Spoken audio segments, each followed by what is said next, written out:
肯定有炮弹。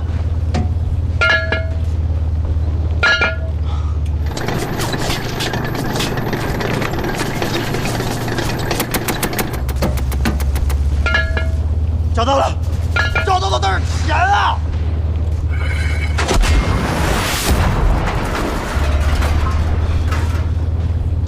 炮口往上转2圈，开炮！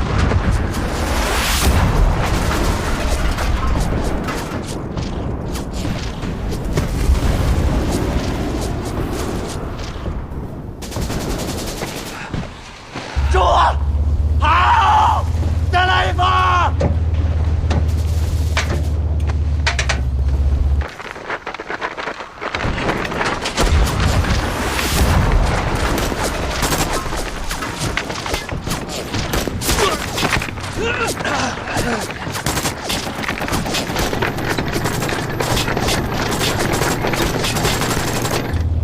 开炮！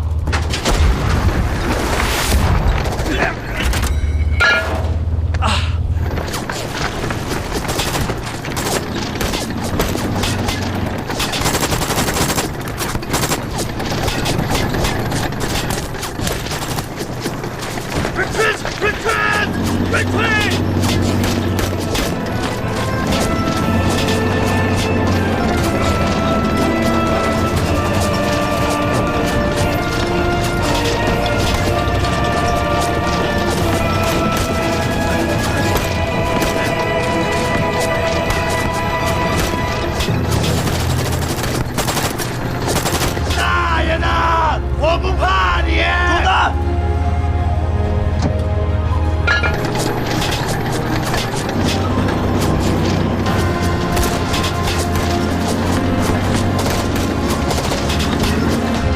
中弹！中弹！开火！哎！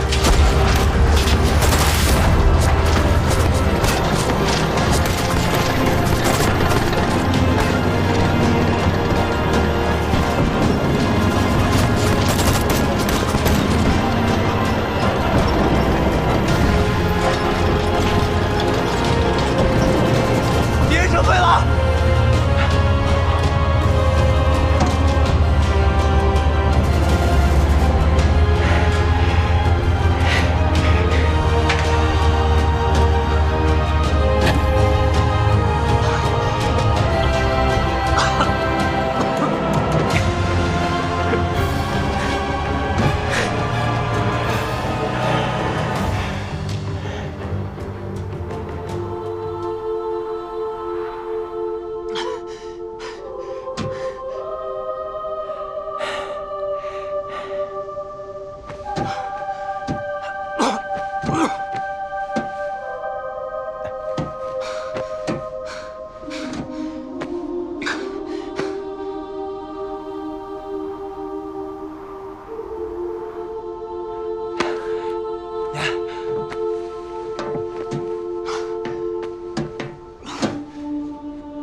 看得这么清楚，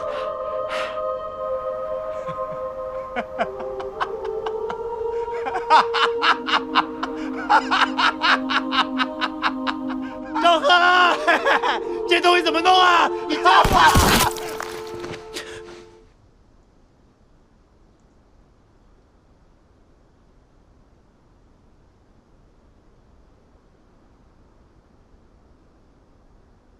相思而生，辽阔征程，红旗招展迎风，青春似火，热血歌声，纵横沙场的旋律，那是凯旋的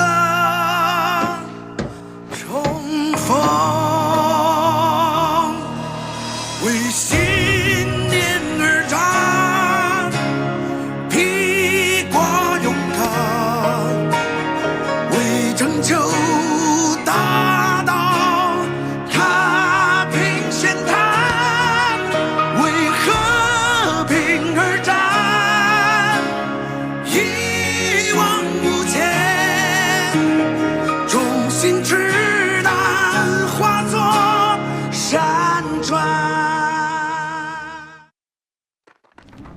生理盐水400毫升，静脉滴注。送手术室。CC，滴出血。大夫！大夫！太晚了，过来台湾小心点。来了。大夫！邱大夫！大夫！人呢？这边！大夫！大夫！大夫！大夫！大夫！同志，冷静，冷静一下。这是致命伤，已经救不回来了。救不回来了！这里是医院，你冷静，什么叫救不回来？干什么？救不回来了！你再说一遍，信不信毙了你？根本救不回来了！放下枪，放下！你救都没救，你怎么知道救不了？这不是科学，是见死不救。同志，你不要乱说话。要是能救，我们肯定会救。但问题是现在已经……再耽误几分钟，就算医生来了也救不活了。是你杀了他。你讲点道理好不好？坂本医生来了。医生，ここは病院だ。这里是医院，不是战场。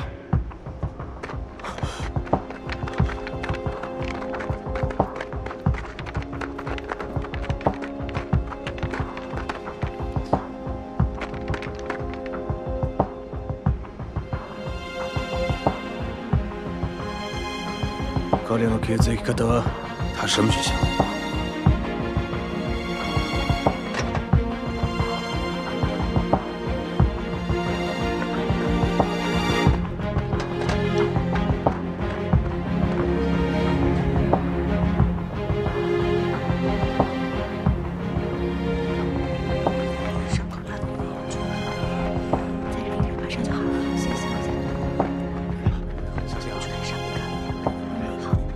这怎么是个日本大夫？坂田医生是反战同盟里最好的外科专家。他还有多长时间？まだどの時間がかかりますか？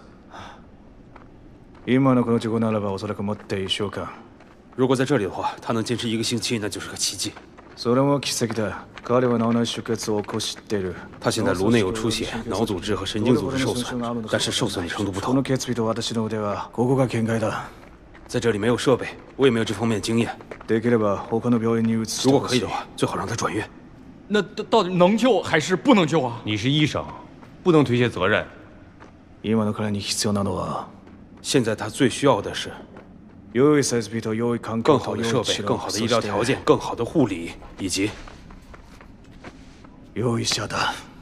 更好的医生。哎，不是，医生，你不就是好的医生？不是，别说了，快点儿！至尊后进的车只等5分钟，快1秒都不等。现在车辆损失严重，后勤压力太大了。快！小心，慢点，慢点，小心啊！上！完蛋玩意儿！你瞅瞅人家保镖多会做人啊！你再瞅瞅你，那你扶不上墙吗？这不是？来，上车，快点！快点上！快！也该轮到吧？是吧？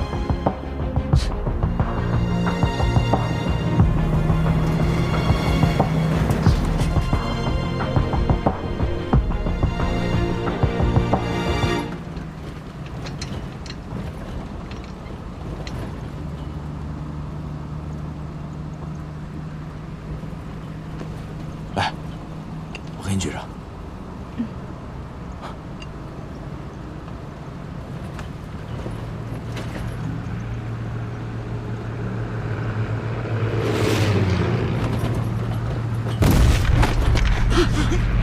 熄灯。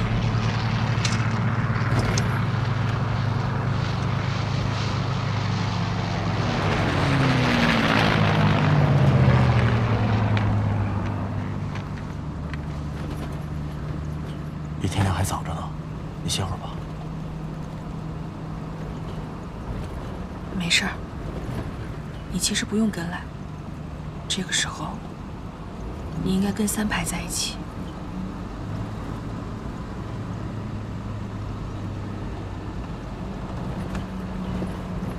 他把我当战友。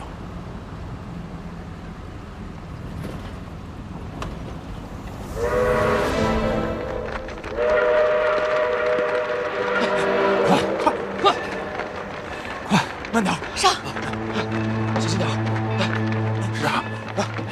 接下，慢点。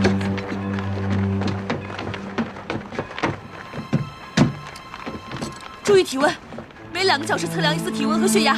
这车到哪儿？安东，然后转车去国内荆州。二排长还能回来吗？能活下来的几率都很小，就算死不了，一辈子睡在床上，吃喝拉撒都在床上，叫不醒。二虎，二虎，二虎，二虎，我要跟排长回去。后方有人照顾排长，用不着你。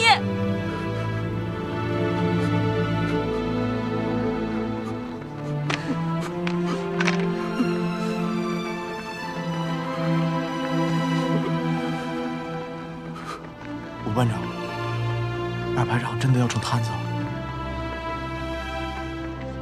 瘫子也算是幸运。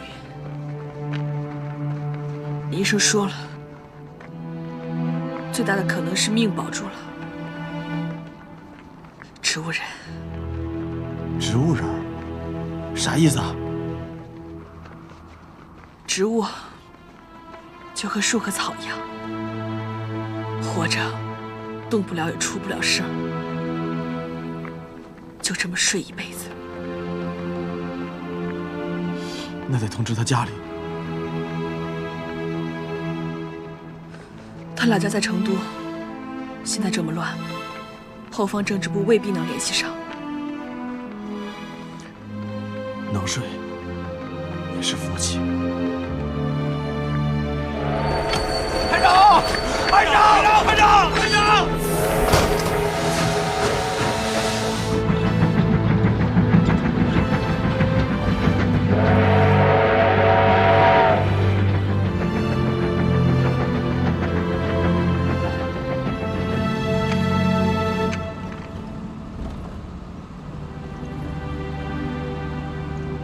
想什么呢？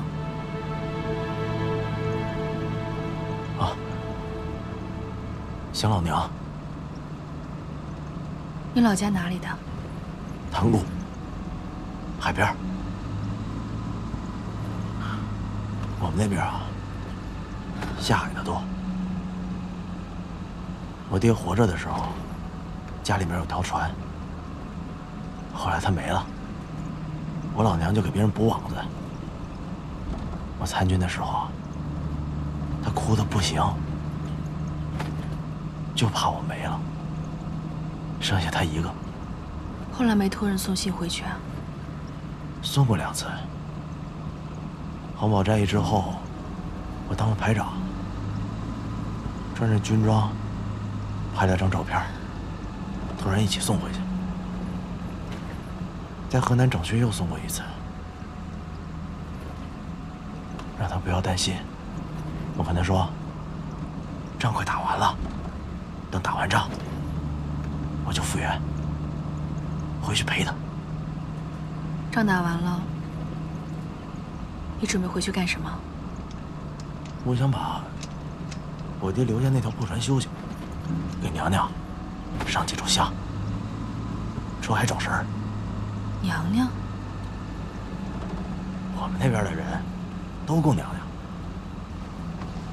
天津老城里有个娘娘宫，每年的香火旺得不得了，都是我们这些个海户给供奉的。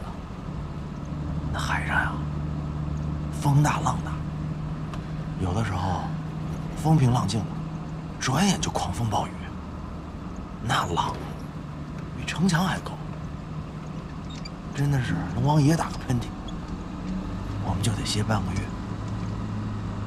那应该供龙王爷啊，怎么供娘娘？龙王爷是搞事儿的，娘娘是平事儿的。龙王爷吃人，娘娘救人，当然供娘娘。你说的娘娘，是不是南方说的妈祖啊？娘娘就是娘娘。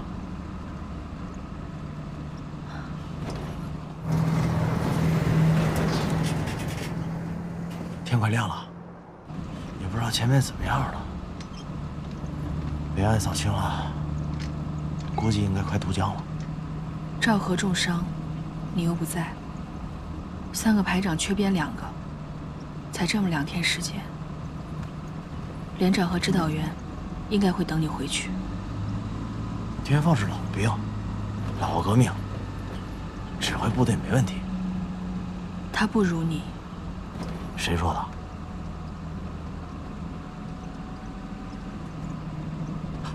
？2排长说的可不算啊。那连里谁都知道他跟天放那点事儿。我要是天放，我一样跟他不共戴天。不是赵和说的。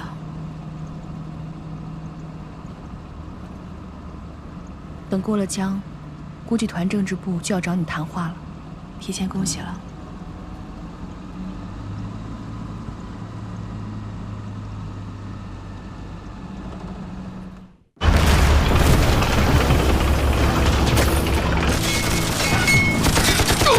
严斌，小心坦克！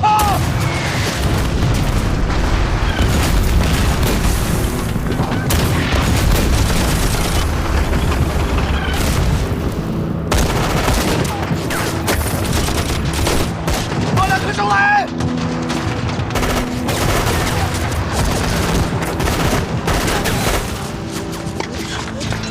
班长，掩护班长！好。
想起点什么了吗？你别着急，你能恢复成这样，已经是个奇迹了。我什么都想不起来了。这很正常。脑组织和神经系统的再生是科学问题，但是认知能力和语言能力的恢复，却属于概率问题。赵和同志，早上8点到晚上8点呢，你可以自由活动，但是大夫来查房，你得在。有什么问题呢，你去跟护士去说。医院呢会给咱们留守站打电话。如果把你的脑袋比喻成一个图书馆，所有信息以一本一本书的形式存放在不同的区域，而认知能力就是索引和目录，所有的东西都在。但是你必须重建索引和目录。要多久啊？这是你3个月的津贴，一共18万，你点点。如果呢，你能找到一个点，就能抻出一条线，拉出一个平面，然后构建一个立方体。多久？只要你能记得1+1等于2，那么你学开微分方程只需要1秒钟。只要你学过。这是你的军装，要是憋坏了呢，你就出去转转，反正离这个市区也近，想吃什么买什么东西的也方便。人民剧院啊，周末会有演出，到时候拿着咱们的军官证就能直接入场。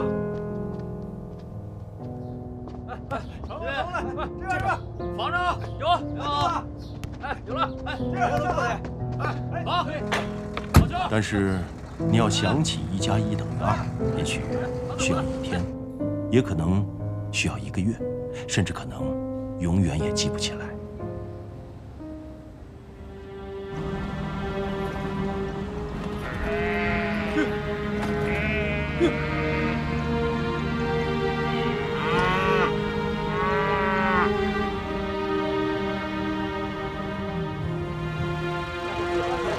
走，来，看一看啊，看一看。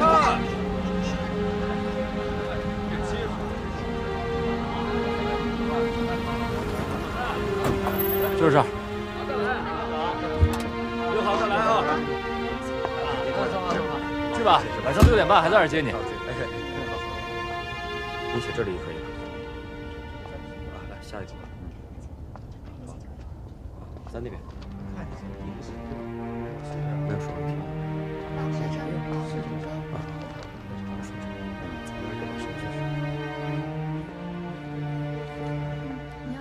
啊？哟，这位军人同志，您好，我可以看一下您的证件吗？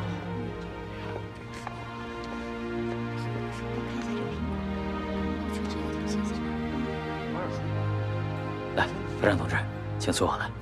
来，这个来点吧。来，这边。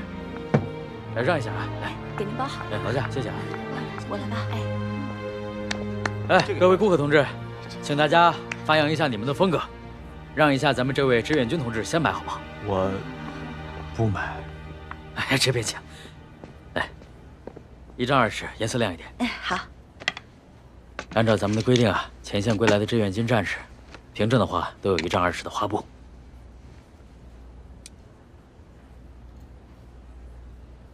多少钱？当然是免费的呀。哎，快点啊！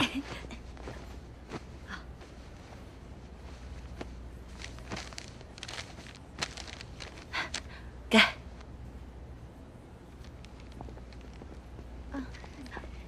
按照规定啊，您还有1斤白糖、2斤水果、2斤干果，然后还有3斤鸡蛋、1条鱼、1斤红肠。另外啊，您还有1双瑞福祥的厚底布鞋。谢谢。这些啊都是免费给您的。这买的有点少吧？这还是太多了。实不相瞒，我要不是实在赔不起的话，这矿石收音机我都想免费送您1台。是啊。要是您想买的话，对，我就收您一个成本价。谢谢啊。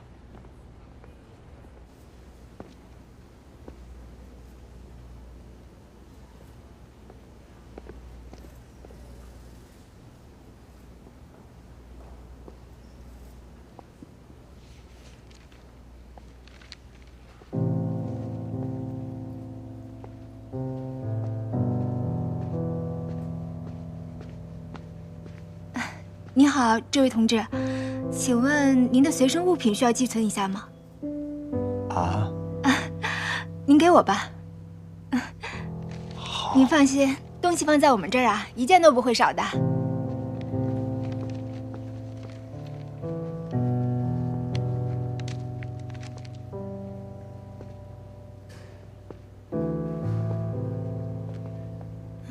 第5卷在。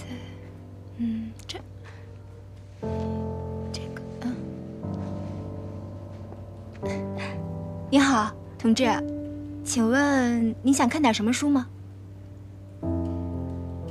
新书。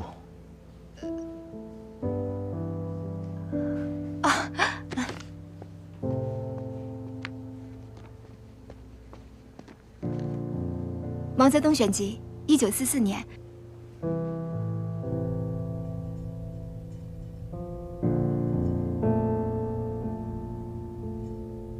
在朝鲜的每一天，我都被一些东西感动着。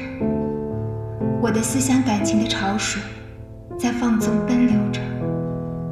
我想把一切东西都告诉给我祖国的朋友们，但我最急于告诉你们的，是我思想感情的一段重要经历。这就是我越来越深刻地感觉到，谁是我们最可爱的人。朋友们，用不着多举例，你们已经可以了解我们的战士是怎样一种人。这种人有一种什么品质？他们的灵魂多么的美丽和宽广。他们是历史上、世界上第一流的战士，第一流的人。他们是世界上一切伟大人民的优秀之花，是我们值得骄傲。我们以我们的祖国有这样的英雄而骄傲，我们以生在这个英雄的国度而自豪。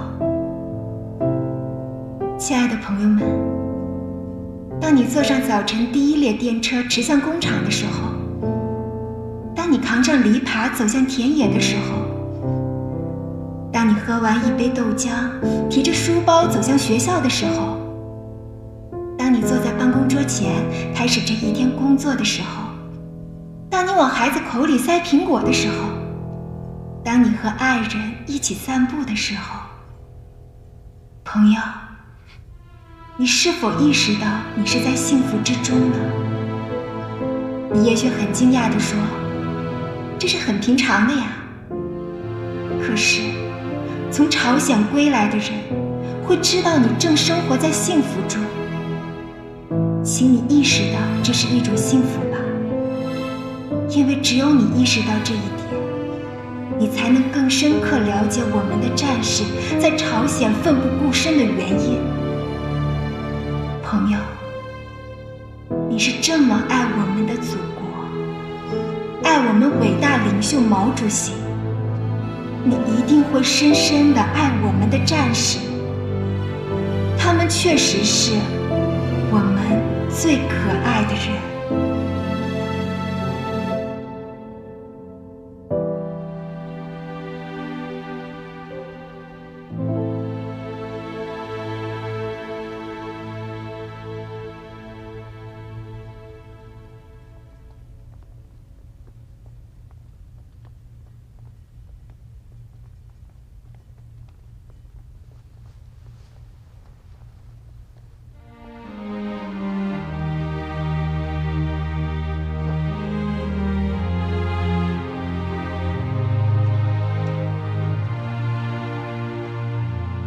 志愿军同志，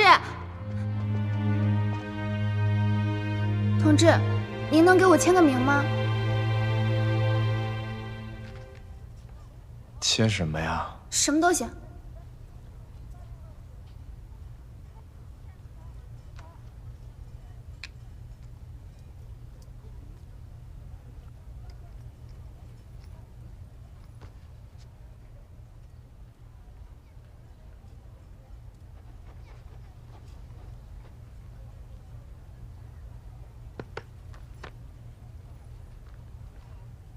谢谢。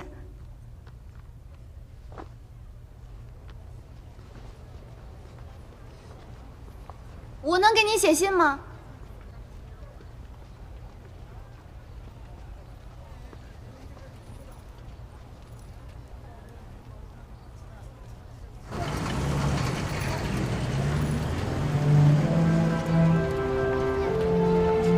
伍修权大使在联合国大会上指出，朝鲜的内战在任何意义上都不可以成为美国武装侵略台湾的理由或借口。所有这一切美国清朝武装力量直接侵略我国的行为，都是向中国人民公然无忌的挑衅。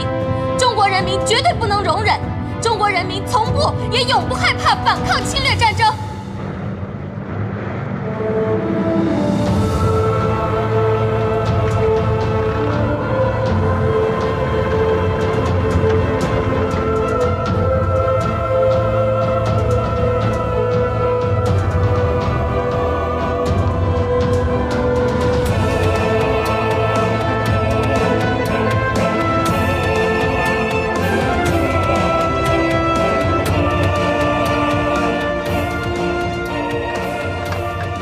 恢复的不错，有想起什么来吗？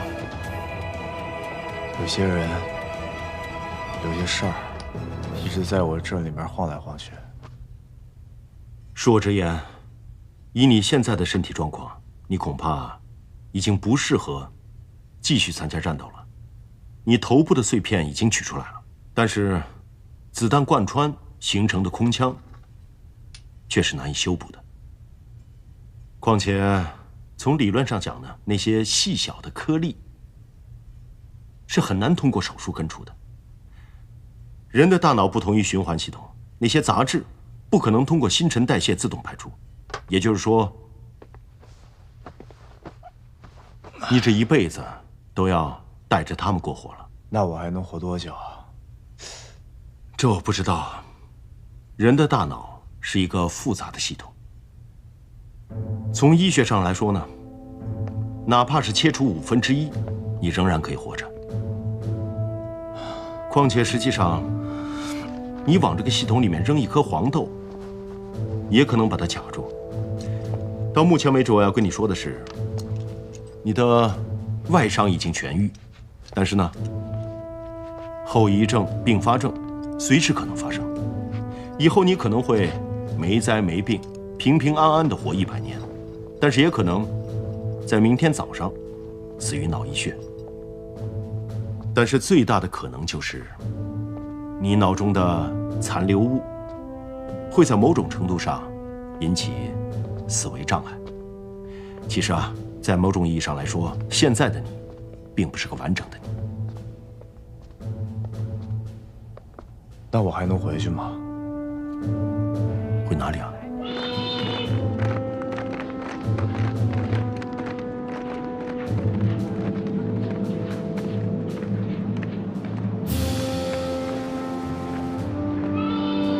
郑姐，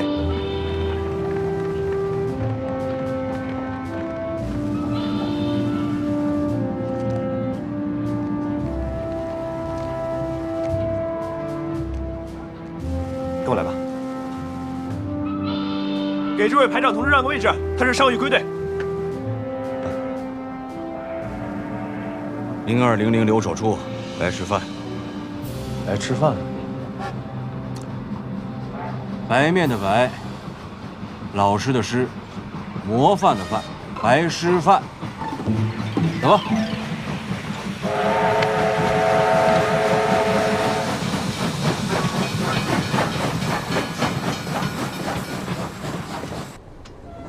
我眼下在军分区警卫营剿匪，川西土匪可不比川北少。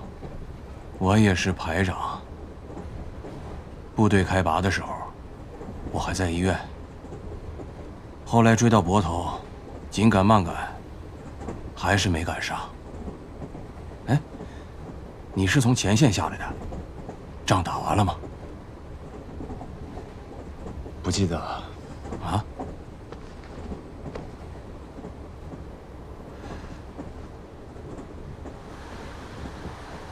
好家伙！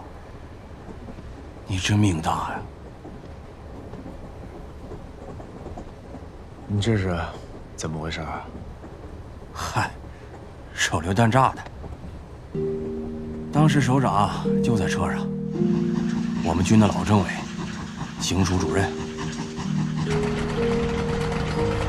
手榴弹扔下来的时候还冒着烟呢，我抓起来就往外扔，空中就爆了。那大夫说，送到医院的时候，都说救不活了，瞎扯。哎，除了少一零件，哪儿都好着呢。你命也挺硬啊。哎，还是想上前线。部队走了，把你落下了，搁谁心里都不是滋味。心里不安生啊。可不嘛，睡觉都睡不踏实。哎，对了，你刚才说你是哪个部队来着？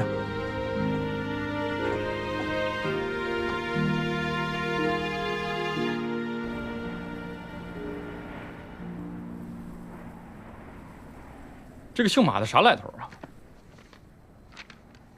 马修是名字，美国人的名字搁在姓的前头，他的姓叫李奇微。啊，都一个样。不，这姓李的是啥来头啊？情报上说，他是美军陆军的参谋长，2次世界大战时期，也就是咱们抗战的时候，他是82空降师的师长。通报上说，这个姓李的收缩战线，加强补给，同时又拉长了咱的战线，让咱这后勤补给跟不上来。没见着那什么麦克阿瑟的比他有多强？也不能这么说。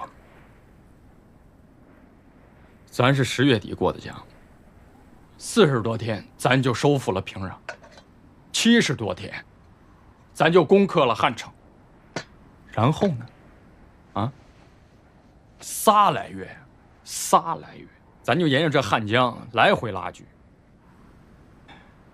不痛快，不明白，这个姓李的，就是跟这个老麦头不一样。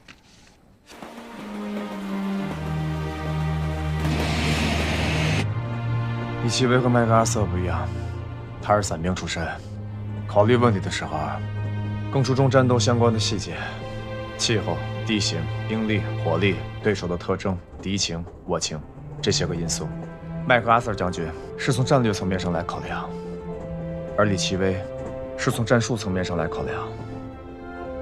打个比方说，麦克阿瑟这个总司令，他是以师和团为小单位进行战役部署，而李奇微呢，是以营和连为小单位进行战役部署。都直接指挥到营和连了？不是指挥，而是指在做部署的时候具体的考量。